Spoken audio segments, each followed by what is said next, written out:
3, 2, 1. Podcasters, welcome to Life of Chance podcast. This is episode 6, and I am so stoked for my final episode of season 1 to have Bez, Erin Morton, joining me. Bez, how are you? I'm very well, friend. How are you? I am fabulous. So great to have you join me. I've got lots of exciting things I want to talk to you about today. Mostly, obviously, about rugby and your involvement in the game they play in heaven. First, I want to start with how you got involved in rugby. So your original starting point and where the game sort of got your attention and how you got involved. Yeah, I think it's a funny one. Don't like to say this out loud, but all about honesty. I think we were a rugby league family growing up. So my dad played for the Newtown Jets back in the day and at lower grades. And yeah, we're always rugby league. And then my brother somehow became a Balmain Tigers fan from a young age. I think his godfather gifted him a jersey. Anyway, we were walking through our local shopping centre one morning, Saturday morning, and my brother was going back to register for like under 5 soccer or something, because that's where he'd started. And he saw a big sign for the Narrabeen Tigers. And he's like, I want to play that, whatever that is, I'm playing that. And we didn't even know what sport it was. Turns out the mighty Narrabeen Tigers play Rugby Union. So yeah, he signed up, he started playing under 6s down there. And I think I would say, so I'm 4 years older than my little brother. So I would have been about 10. I think by the age of 12, I started refereeing Rugby Union. And then I think probably another 4 years later, probably another 3 years later, 15, I started coaching his team with my dad. And then at the age of 16, I finally started playing when the women's team came along. So interesting. I'm just going to go all the way back to the very start there where you said Newtown Jets and Balmain Tigers. Is your family an inner west family? Yeah, my dad was born in Canterbury. All of this fake rat business, this is all lie. You're an inner westie. I love this information. The daughter of an inner westie and a Victorian. My mum was born and grew up in Melbourne. So it's funny actually. It's back in the day, I think mum and dad had saved up some money after they got married, and as they were getting kind of married, and he had it could be a bit of poetic license here, but he had $5,000 to spend. He had to make a choice between, he wanted to buy a new Tirana, but instead he bought a block of land in Warringah. So that's what it cost him, $5,000, and they built a house themselves. So that's how our transplant to the Northern Beaches occurred, and I'm grateful for it every day. I was going to say, I wish you bought the car. So you got into refereeing and then coaching before you played. Yeah, I guess back in the day, and this is a long time ago, the girls didn't even really play with the boys at that stage, let alone have a girls team of its own. So I think for me, it was really the only way I could see a way into the sport. I was playing rep basketball at the time. So I played rep basketball from kind of under 12s to under 18s. But yeah, I always had a love for rugby from the very start. And so, yeah, refereed. I do like telling people what to do. So that was a good fit. Yes. And then, yeah, helped. Dad was coaching at St. Augustine's, the school my brother went to in Brookvale, and just helped him out there with another dad. And yeah, as I said, then the Rats women's got their first team together in 1995. I was 15, so I was one of the first down there signing on the dotted line for my debut. That's so good. And so when you sort of created or found your passion for the game, did it come because of watching your brother play, or because your dad got involved in the sport as well? Like, was it family, or was it because you watched the game of rugby and were like, this is something I can grow to love? If you're a rugby league family, like, I can see it being a different game. I think so. I think there was a really good environment too down at Narrabeen and down at Warringah as well. I think for me it was the community, and I think you touch on this a fair bit in rugby speak, and it can sound a bit cliched at times, but rugby really is a game for everyone. And I felt that early on. I felt that it was a really accepting community space. I met some great friends down there. And yeah, I think rather than the actual mechanics of the game, which I obviously did grow to love, I feel like it was more of the familial kind of vibe that I got from being in and around those clubs from an early time. Yeah, I'll quote you in your Humans of Rugby entry as part of the Waratahs a couple of years ago. Rugby has been and continues to be a source of family that provides genuine joy and connection for me every day. And I think it's so accurate. Like rugby union, it's not just about the game being played on the field, it's the people around it. And that's something so special that you really only feel when you're in it. I think walking down to the field, you don't necessarily get that instant feeling, but as soon as you're part of the family, you're so part of the family. Yeah, totally agree. And I think there's so many different aspects to that. I think rugby clubs tend, in general, do a really good job of embracing, as I said, all types and people from all different, backgrounds and experience levels and things like that. So yeah, I think, initially the attraction was there because I obviously love any type of sport, except for motorsport. I can't really get into that, but everything else I love. And yeah, it just felt like a good fit. And then sometimes you can't really define feelings, can you? It just did feel like it. Yeah, perfect. So then you started playing in 1995. What position were you? And did you have instant aspirations to play more than for Warringah, or was it just the pure joy of playing rugby?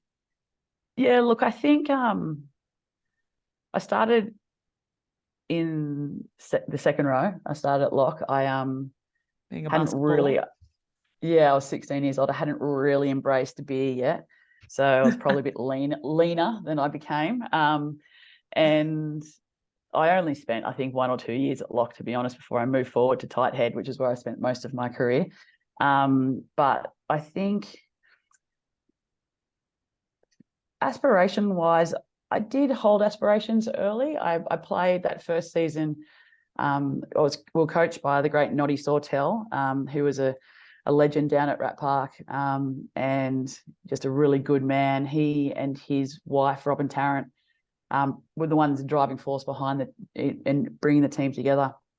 And Robbie managed us, and we held some great parties at their house. There's a 16-year-old that I had to, behave at, but we, yeah, I think so. That first season, I played for Sydney in a Sydney country game, and I did play for New South Wales in that year. We kind of weren't really the Waratahs back then. It was a bit of a New South Wales rugby. Yeah, New South Wales rugby situation. And then, towards the end of 97, 97, sometime around there, I got a phone call from the Wallaroos coach at the time inviting me to camp. I made a decision, which, do I regret it? Possibly, but I made a decision that I wasn't quite ready for that and I wanted to travel. So it must have been about 98, I guess. So picked up and went overseas and spent some time playing a season playing for the Murrayfield Wanderers in Edinburgh, and spent some time in Europe. And I probably missed my window to go to that next level. And look, I don't necessarily regret it greatly, but I do sometimes think, what if? I guess it was a hard slog back then. And to be honest, I felt like I still got a good ride out of rugby anyway at that next level. I spent a lot of time, like I said, traveling and playing. And I think that, again, that's one of the beautiful things about rugby community is you can travel, get on a plane for 24 hours, step off and find a whole new family, which I know you've just experienced. And it is pretty cool. And that aspirational piece, I think with years and wisdom, I think, maybe what if, but at the time I was very comfortable with my decision to get drunk in Mykonos and play rugby in Edinburgh.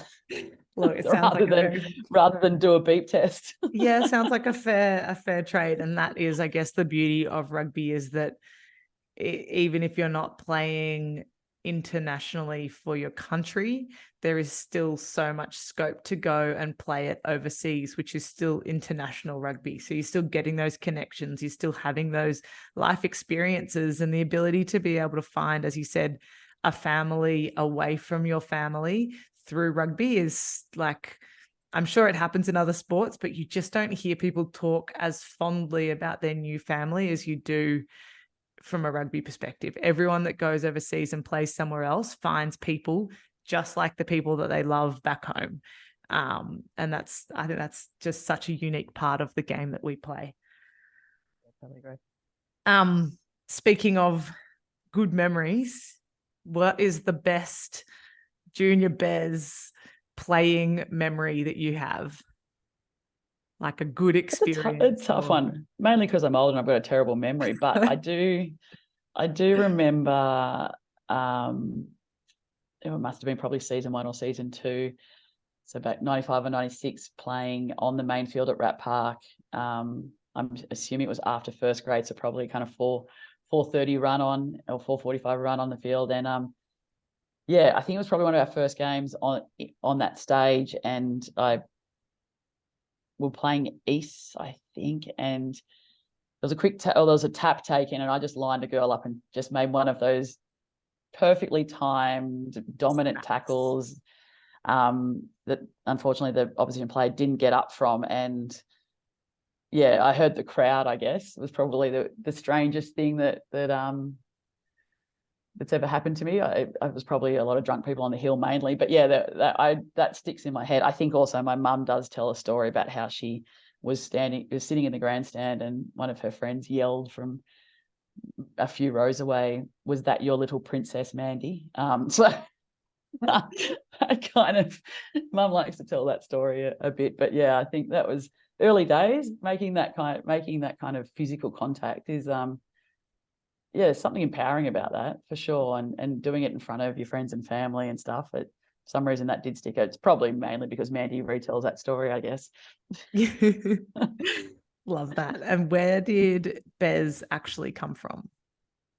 So it was, obviously my name's Erin, so it was always Ez. And then one of my first teammates, Jo Hunt, who's a great open side flanker, she, absolute lunatic, like all sevens are. She started calling me Big Ez, and then it just got shortened to Bez. So it's it's an interesting one that just stuck, and it's I don't know why. Isn't it weird how sometimes nicknames stick and some don't? Some you think, I've got a really good nickname for someone, goes nowhere. Yeah. And then the most ridiculous ones stick. So there'd be so many people that don't know that your name is actually Erin. Yeah, exactly. My funny story, actually, I was living in a share house in Narrabeen with a lot of the rugby girls, and we had an American girl. So speaking of travellers, we had an American girl called BB staying with us, who was playing a season with us, and she called a landline. So it tells you how long ago it was. And it was my mum called the landline. BB answered and said, "Hey," and she said, Mum said, "Can I speak to Erin, please?" And BB went, "Oh, there's nobody by that name that lives here," and hung up on her. It's true. Like, you've got the wrong number. Bye. Hilarious. Did you always know that you were going to stay involved in rugby post playing? So obviously at the beginning you didn't know that you could play or that there was an opportunity to play, but once you've refereed, you've coached, you started playing, did the community, I suppose, at Rat Park make you feel like not just as a supporter, but in some way you were going to continue to give to the game forever? Or was it something that's just naturally happened? Yeah, I think so. I think, we speak about the capacity of volunteers, and it's difficult to find time, especially in this day and age.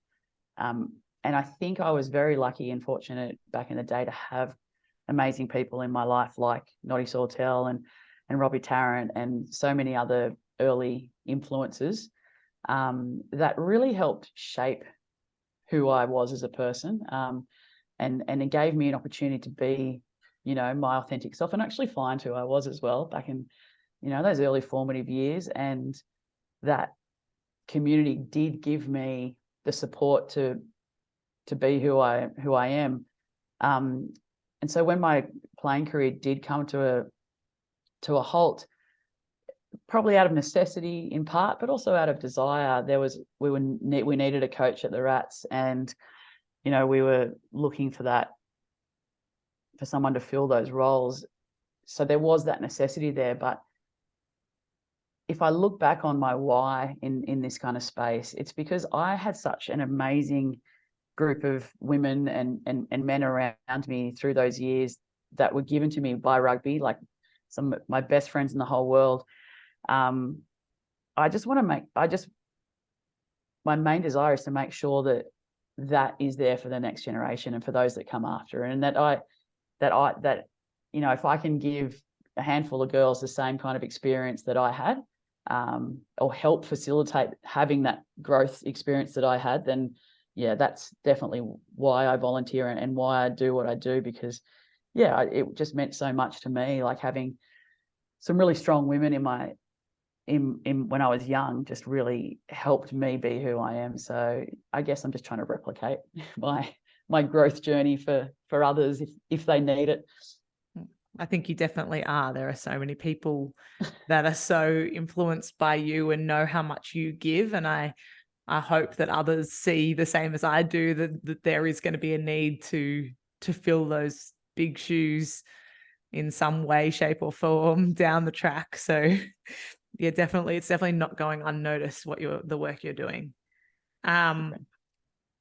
Speaking of that, like you're obviously, I think you know how influential and inspirational you are as a dedicated female pushing for the advocacy of women in the game of rugby. So much so that your gym that you go to that has absolutely nothing to do with rugby, is it called Chocolate Box Training? Yeah. Created a short film on you called The Instigator, that has now won a short film award. Is that right? I think, yeah. Accepted into 2 short film festivals, and I think we got silver a couple of weeks ago. Yeah, it's pretty mind blowing. I think I'm speaking from a front row's perspective here. I've been a member of many gyms in my life, donated to the large majority of them. I think Chocolate Box, Kirsty and I started going to probably 5 years or so ago now. It's the only gym that I've ever stayed at and continued to go to in my life. And I think when I look back on, if I want to drill into why, it's because it is a community as well. It's a really cool family. It's the same. There's just a vibe. It's hard to explain.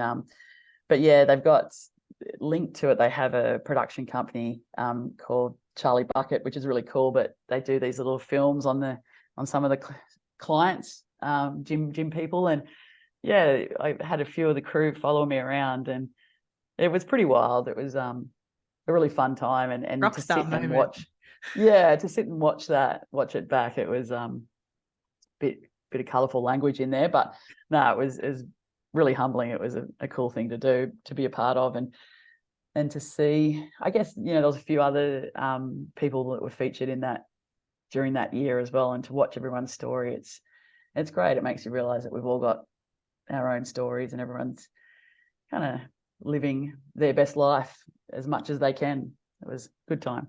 Yeah, it was awesome. I was lucky enough to jump on board and come along to the production night and watch your piece and everyone else's, but to see how many people were there cheering in your corner, I think shows that the game is so special, that all of these players and people you used to play with or you've used to coach have come along to support you in something that really has nothing to do with rugby, but happened to be a story about you, which means it is about rugby.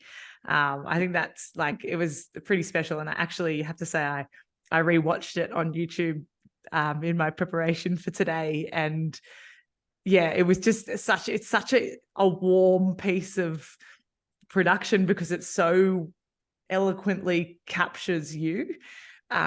I do have to say the chop, chop, chop, there's going to be a lamb fest out there was a disaster of a statement. But I do like the premise of where you were going. The lamb convention. Yeah, no, not my best work. That's what it was.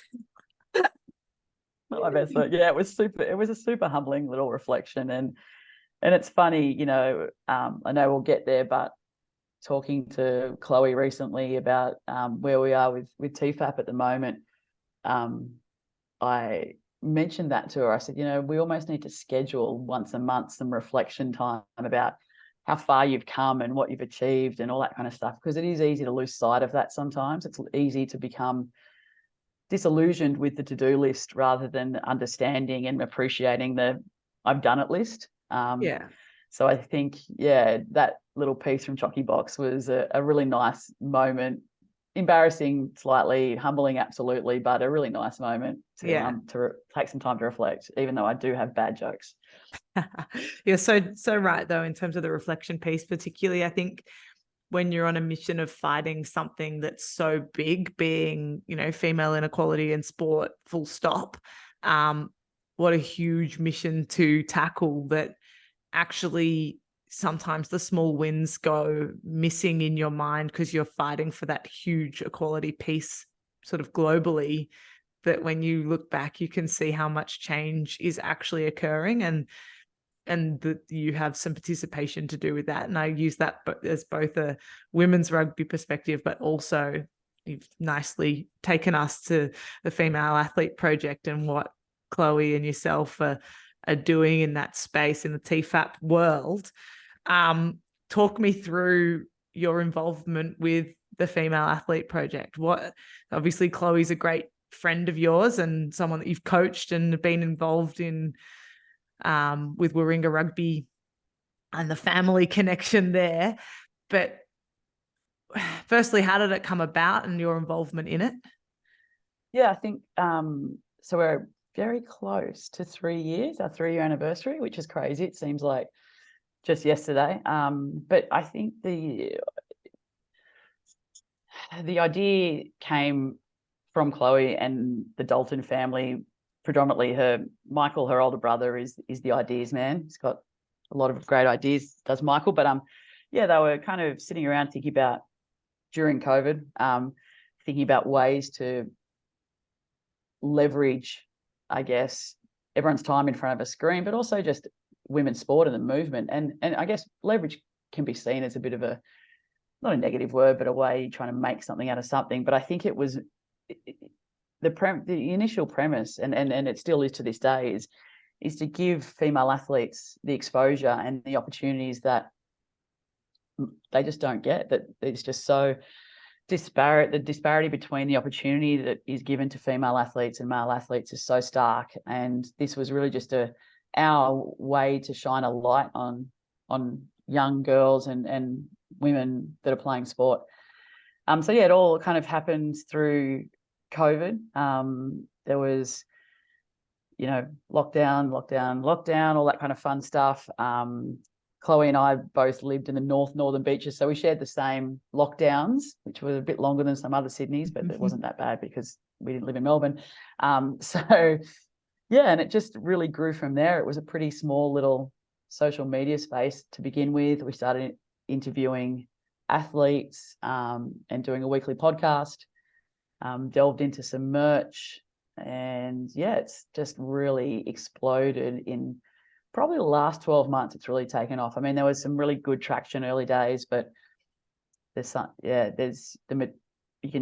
many pieces that you can look back on. I guess the Tillies most recently, that World Cup was phenomenal, and the support that female athletes are now getting, at least in that social media space, is huge. So I guess I've probably gone around about here, but I think it was really Chloe and her brother's brainchild to build a platform to bring women to the front. Yeah, I remember very early days, one of her statements or maybe media good news stories of how she came up with it was that she used to go down to the beach with a newspaper and look at the back page and never ever read anything about women's sport, and the desire of the Female Athlete Project was to give that exact space to females, being it on social media, so that one day the back page can feature both men's and women's sport equally, so that it was an opportunity to present the stories. And I think, it's such a great platform. And I love seeing my favorite parts of TFAP socials are the how you can helps. Like when there's posts that come up of you want to support women's sport, how do you do this? Here are 5 ways. Go to, watch games, buy tickets, buy women's merch. That sort of thing that you can then, as a female athlete, you can pass that information on to those people that say, yeah, but how do I help you? I'm not the sponsor. I'm not the one that works in the organization that's not supporting you. And to give people tools to be able to practically help is firstly awesome. And secondly, to see those posts get reshared and the reach that has, being over in England for the last 6 months earlier this year, to see people in England posting things before I'd seen them on TFAP, reposting things. I was like, this is you're not posting it because I've posted it, or Caitlin or Bella, the other girls that are from Australia, are posting it. This is, you now follow this. Probably has nothing to do with the fact that the 3 of us are here. It's because the network of women's sport is so big, and you guys are more up to date with the Aussie content than I am. This is ridiculous.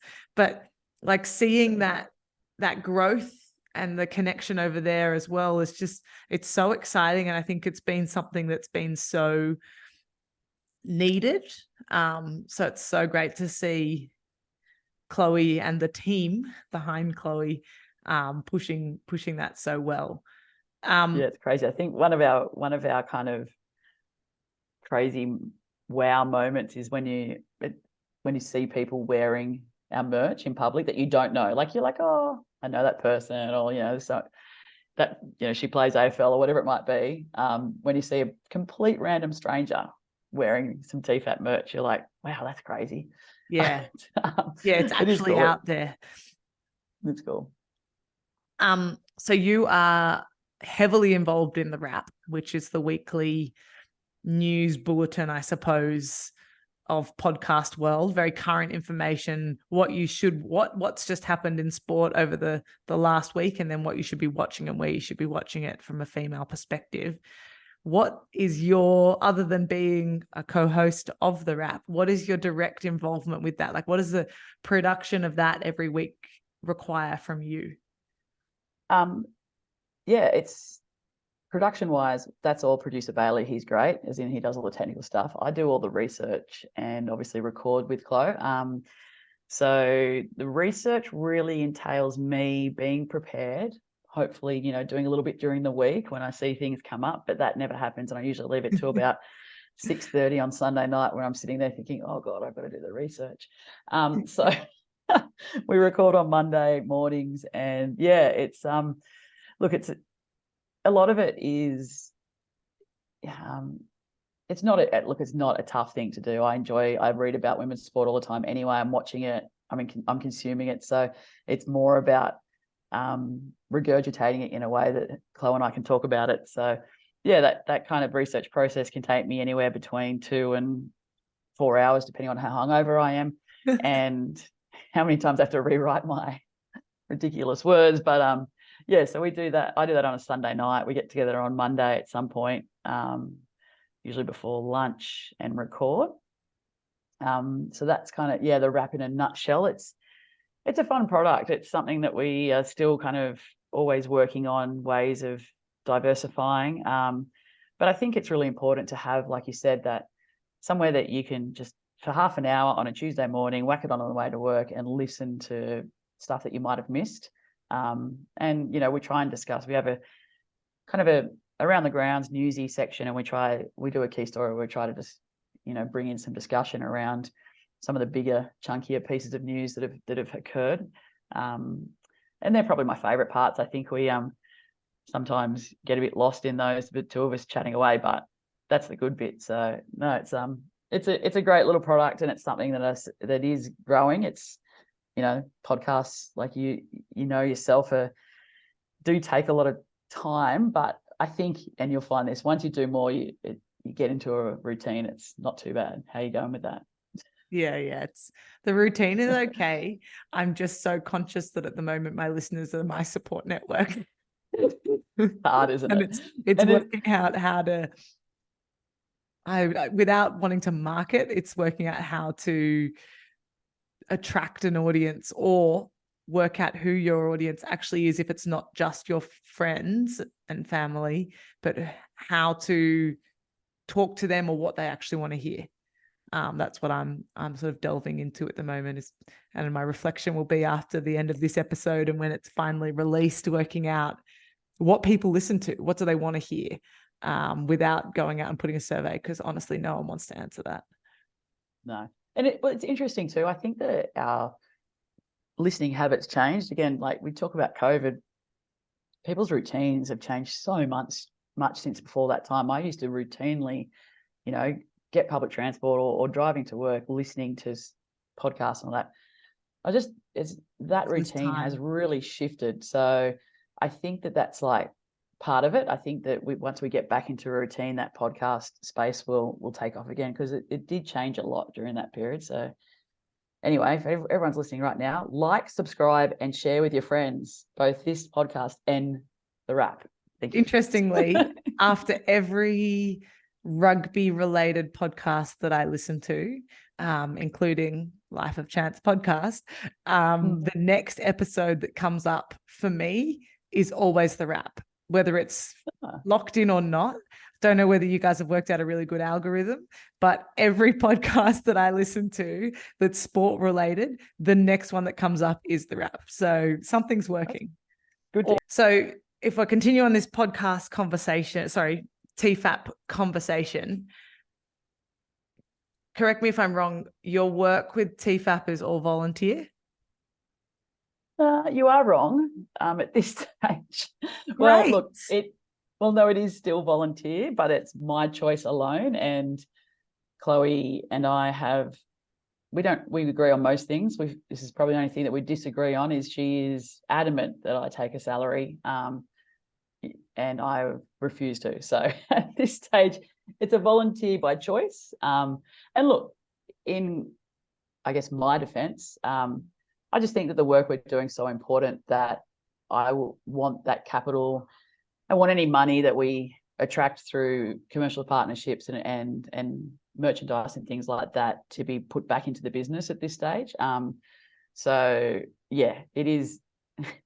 It's when you say volunteer, as I said, it's definitely my choice, and Chloe hates every single second when I say no to money from the business. But at this stage, I do have the passion and the time and the bandwidth to do what I do. And look, down the track, if we continue to grow, becoming a full-time TFAP employee would be super attractive to me, and something that I would, potentially love to look into. But at this stage, as I said, it's a volunteer role by choice because I'm stubborn and I want to give back to the business. I really love that. That's actually like almost the best answer, and it's so fitting for Bez involvement in anything that she is super passionate on.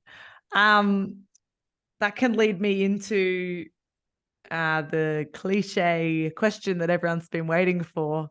When have you taken a chance and it paid off? I guess the career choice. So I worked in finance straight out of school, and ended up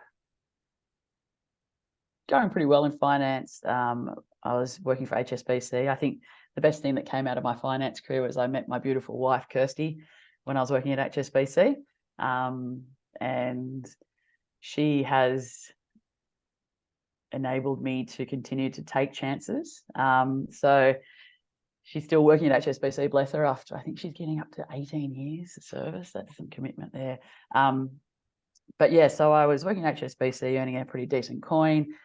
I then diversified into real estate. Thought I'd have a crack at that. I was in real estate for a few years and doing pretty well. And then, yeah, I guess I was just spending so much time on rugby, in a volunteer capacity at both club and at that stage kind of representative level, that when a role came up at the Waratahs, for probably, a substantial pay cut, I took it. And to be honest, I'm pretty risk adverse. I'm not much of a chance taker, I've got to admit. But I beg so to differ on that. I feel like you've I taken. took it because I was I was in a position to take it, and it was something that I really wanted to try and affect change from within, and to grow what I saw is just such a beautiful sport and a beautiful opportunity for women to enjoy themselves and be the best they can be. And so, I think probably from a chance point of view, it's, I guess, saying no to the traditional white collar career that was afforded to me, and pulling on the shorts and the trainers every day. I don't hate that part of it. Yeah. And coming to work at the Waratahs, which I do love, and it's something that I'm, super lucky to do, and to working for a club that I think, really has rugby's best intentions at heart, despite what you might read in the media sometimes. But I guess that was my chance taking moment, is embracing my passion as a job, which is also an amazing thing to be able to do, even if it doesn't necessarily pay as well as some of those other roles might have. Bez, I actually think you're so underselling yourself there. Like, in this conversation we've had, you took a chance on starting to play rugby. You took a chance on going overseas. You've taken chances on joining TFAP and doing that as a volunteer situation because you're passionate. You've chosen to be a volunteer in the women's game. And that's a chance in itself, because it's not something that has, given enough reassurance to suggest that it's going to be sustainable or going to grow. You spend so much of your life taking chances, but your chances that you take are based off passion and something that you're not willing to see not succeed. And I think that's so admirable, because a lot of people take chances based off risk aversion and making sure that it'll be the best opportunity for them, where it actually seems like your chances are based off enough passion that you don't want to see something else fail. So you actually are committing to it more, which I think is almost cooler than the way most people take chances. So don't undersell yourself in that. So we need to schedule a monthly call where you can do my reflection for me. Thanks. Yeah. Okay, sure. Happily, I will happily sell the good news stories every month. Perfect. So you talk about in there your career change. What actually were you doing in property? I was looking after the property management team. So I started out as a property manager, and then I ended up managing the team. Just obviously residential real estate. So and it was a great team. I think that was probably the biggest thing. Again, it's pretty consistent theme in my life is I enjoy places where I enjoy doing things with good people, and that was a really good team at the time, and made it fun to go to work, and it made you feel like you're all. There's something about, and it's funny. I think it's there's a theme there. It's about meeting and being with like-minded people who can actually. I think I love being around people that know when to put their shoulder to the wheel and have a real crack, but also can have fun. And I think that balance for me is where I get my joy. And I think that's, because I still love to have a good time. I'm happy to work, but I think we all need to laugh as well a lot of the time. Yeah, I think, definitely. that's a strong theme of teams that are willing to have fun, but also have a dig. Yes, I agree. When have you experienced someone taking a chance on you, and then, without tooting your own horn too much, because I know it's not comfortable, but then why would they have done it? I guess probably, definitely Kirst. When we did meet, obviously we were both working at HSBC, and I think for her to, I often joke that I've chained her to the desk there, but for her to keep fighting the the finance fight and stay in that role, which is insanely good at and very talented at, but I'm sure it probably doesn't challenge her in the way that she would like it to. I think Kirst is often seen as my silent other half, but she is the one that kind of she holds me up, and is the one that has allowed me to chase my dreams and follow these passion projects that I have. So definitely Kirst in regards to just being my person and allowing me to be silly. And I think if I had to say why, it's a pretty tough one. You know, to ask her, and she'd probably say she doesn't know. But I guess love does crazy things to you, and at the end of the day, it's very hard to define why we love someone else, and just is. And I guess if we had to ask Kirst why, she would eventually, after probably a lot of prodding, admit that she loves me. I was going to say, I don't need to ask the why, because it's evident that it's because of love. And as much as that's sort of not a lame excuse, I think that's like that dedication and that commitment to someone else that means that ultimately you want to see them succeed and be happy in what they do as well is sometimes the best kind of sacrifice that anyone can make, is to support someone else in their endeavors, because what makes them happy will make you happy. I think that's pretty beautiful. Well, you've kind of talked about everything in the wrong order that I wanted to talk about. So eventually. Yeah, you've naturally nailed the topics of conversation that I wanted to have with you. I suppose the last question that I have that I've asked everyone is just, what are you listening to or reading or doing at the moment that has absolutely nothing to do with your TFAP preparation that challenges you on the daily, or on the weekly, just keeps your mind ticking, or something interesting that you do to pull yourself out of the daily grind?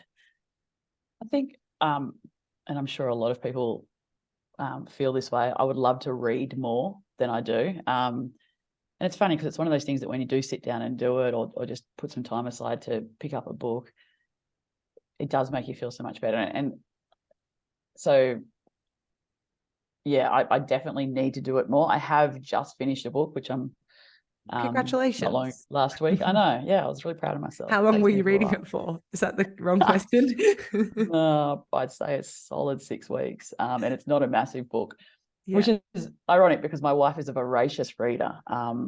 And I don't know when she finds the time to do it. Probably when I'm at training, to be honest. I was going to say, it's when you're at training or doing your TFAP or something else that you've volunteered your time to do. She consumes gigantic books like nothing. But anyway, my book, the book that I just finished, is called Reasons Not to Worry by Bridget Delaney. And it's about stoicism. And I picked it up. I'd actually heard about it on a podcast a while ago. I picked it up and I thought it was pretty apt. Reasons not to worry. There's a lot to worry about in this day and age. But stoicism has that. It's obviously from ancient Greek and Roman times, and all of the people with the big names study it. And I think the key thing that came out of it for me that I'm going to try and continue to do is really that focus of being aware of what you can control. And that stoicism in a nutshell is, we can't control so much in this world. So it's important to understand what we can control, and that the only really influence that we have over what we put out in the world is our character, how we react to things, and how we treat other people. And I think sometimes, the world can get so messy and loud that we need to just pull back on that and remember that it's really, if we're a good character, if we're reacting in a way that we're proud of, and if we're treating people the way we'd like to be treated, then it's going to be okay. I think if we all do a little bit more of that and forget about all the noise outside, then we'll be okay. Yeah, that's really cool.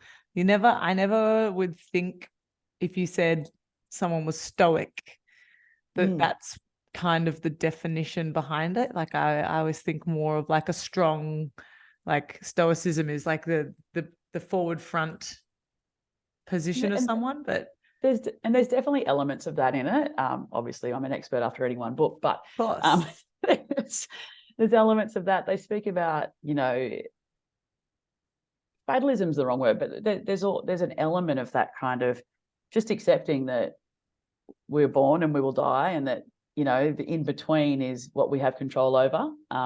And yeah, there's an element of that kind of, almost, it feels like it's a putting on a brave face and just rolling with the punches kind of thing. But it's more, like I said, that really leaning into what you can and can't control, and letting go of the can't, anything in the can't control column, just let it go.